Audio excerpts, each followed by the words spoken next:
The year's 52 BC.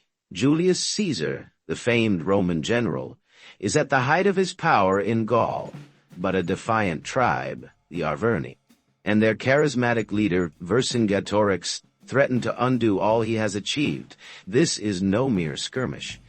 It is a defining confrontation in the Gallic Wars, a struggle for control of an entire region. This is the story of Gergovia. The Roman conquest of Gaul, which lasted several years, brought brutal efficiency and military power to the region. Caesar, SS. Forces made up of seasoned legionaries, auxiliaries, and cavalry, subdued tribe after tribe. This seeming inevitability, however, provoked a unified resistance among the Gauls. Vercingetorix, a nobleman of the Arverni, emerged as the focal point of this opposition. Unlike previous tribal leaders, Vercingetorix was a master at uniting disparate groups under a single cause, the expulsion of Rome. Vercingetorix understood the Roman strengths and also exploited their weaknesses. He adopted a scorched earth policy, stripping the land of resources before the Roman forces could claim them. He avoided direct confrontations with the legionaries in open fields, favoring a guerrilla strategy, ambushes, raids on supply lines, and harassment of isolated units. His most powerful asset, however, was Gallic unity. He forged alliances, bringing together different, traditionally rival tribes against the common Roman enemy. Caesar, responding to this revolt, was forced to abandon his winter quarters. He understood this to be a test of his authority.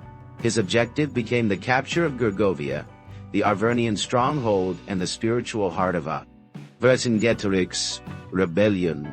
Gergovia itself was a formidable obstacle, situated atop a high plateau, naturally protected by steep slopes and fortified with thick walls and numerous defenders. Gergovia was no easy target. Its geographical location made it nearly impregnable by direct attack.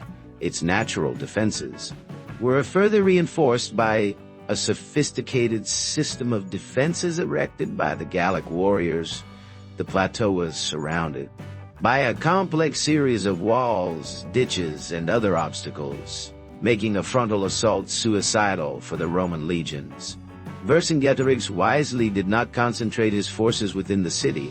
Instead, he strategically positioned them on the coal, surrounding slopes and hills, ready to harass any attempts at an advance. Caesar, confident in his military prowess, initially attempted a series of probing attacks to test the Gallic defenses. The heavily armed and highly trained Roman legions found their rigid formations unsuitable for the terrain. The lighter and more agile Gauls used their intimate knowledge of the terrain to their advantage, showering the attackers with stones, javelins, and other projectiles. The Roman attacks resulted in significant Roman casualties, causing Caesar to adopt a different strategy. He abandoned the idea of a direct assault.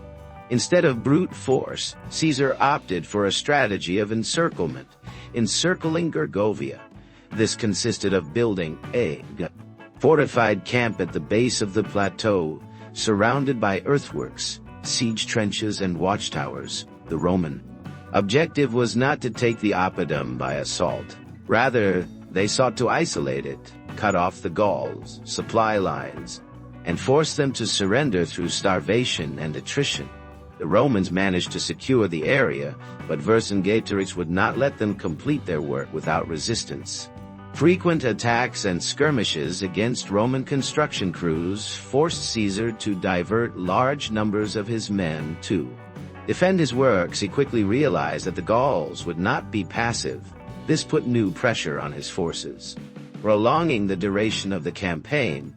As the Roman siege lines tightened, Caesar received news of the arrival of allied forces and potential reinforcements.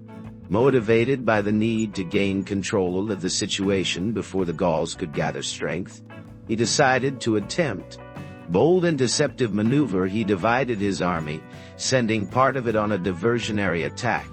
The main force, including his personal bodyguards, would undertake the real attack. On a day when the Gallic defenses were focused on the diverted troops, Caesar ordered an attack on a weakly guarded sector of the Gergovia fortifications. His legionaries managed to reach the top of the plateau and enter a section of fort. The Oppidum.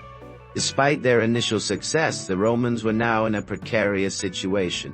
They were on high ground, cut off from their camp and surrounded by the main body of the Gallic forces. Vercingetorix reserves rushed the breached wall.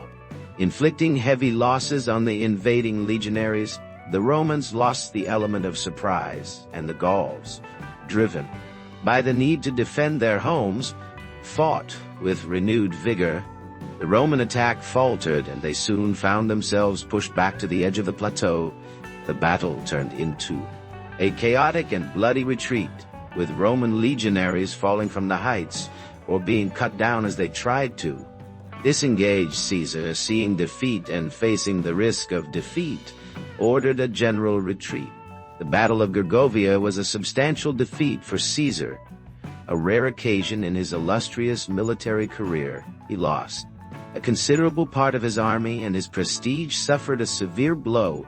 Vercingetorix had, for the time being, successfully defended his homeland, but this was not the end of the war.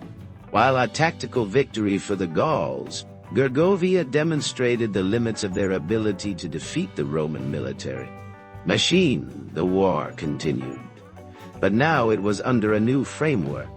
The events at Gergovia shook the foundations of Caesar's confidence and also demonstrated the true capacity of Gallic resistance.